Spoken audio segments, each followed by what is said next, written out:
The first piece seems to explore themes of isolation, objectification, and desire, while the second piece seems to be more of a commentary on the commercialization and superficiality of holiday celebrations. Both pieces are abstract and poetic, which makes them open to interpretation. The first piece is written from the perspective of someone who feels disconnected and unseen by society, despite being, one of your people. The line "It's been a long time since before I've been touched" suggests a longing for intimacy, which the speaker is finding only through physical touch. The meat market metaphor suggests that human relationships have become commodified and dehumanizing. The second piece takes a more cynical view of holiday celebrations. The poet seems to be questioning the meaning behind the tradition of Valentine's Day, suggesting that the show of affection is not genuine but rather something imposed on people by society. The idea that love is reduced to a silly game is powerful, and it seems to be a critique of the commercialization of romance. Both pieces use strong imagery and wordplay to create a sense of unease and discomfort, which seems to be a reflection of the deeper themes they're exploring. Both pieces use repetition as a way to emphasize certain points and create a sense of rhythm. The repetition of "like a drunk but not" in the first piece creates a sense of uncertainty and instability, while the repetition of "February fun" in the second piece creates a sense of irony and sarcasm. Both poets are using language in creative and innovative ways to challenge our assumptions about society and human relationships. Both pieces use imagery to create a mood or atmosphere. In the first piece, the image of the speaker walking through the city like a drunk suggests a sense of disorientation and disconnection from the world around them. The image of the meat market suggests a dehumanizing and commodified view of human relationships. In the second piece, the imagery of February fun and fortuneless funds creates a sense of irony and satire. Both pieces use language to create a sense of ambiguity and uncertainty.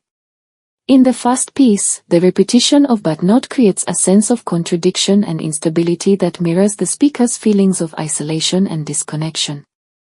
Similarly, the use of rhetorical questions in the second piece creates a sense of uncertainty and skepticism that mirrors the poet's critique of Valentine's Day.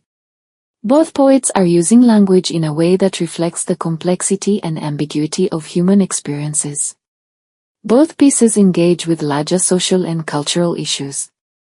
The first piece seems to be critiquing the objectification of women and the commodification of human relationships, while the second piece is critiquing the commercialization and superficiality of holiday celebrations.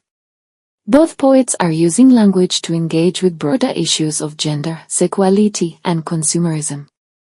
The first piece also seems to be critiquing the way that society fetishizes certain types of people, particularly those who are marginalized or vulnerable.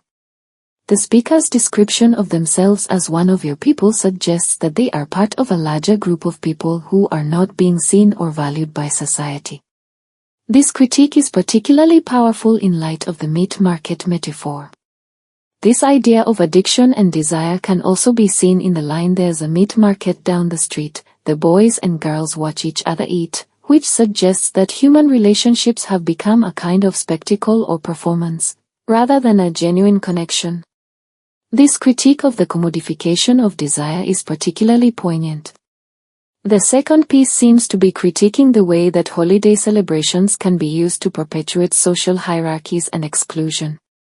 The line "for fortuneless fans, impossible ban" suggests that Valentine's Day is not only a superficial and commercialized holiday, but also one that excludes people who are not able. The line "some call it a day for the unsure" suggests that Valentine's Day is not only a day for celebrating love, but also a day for testing and evaluating relationships.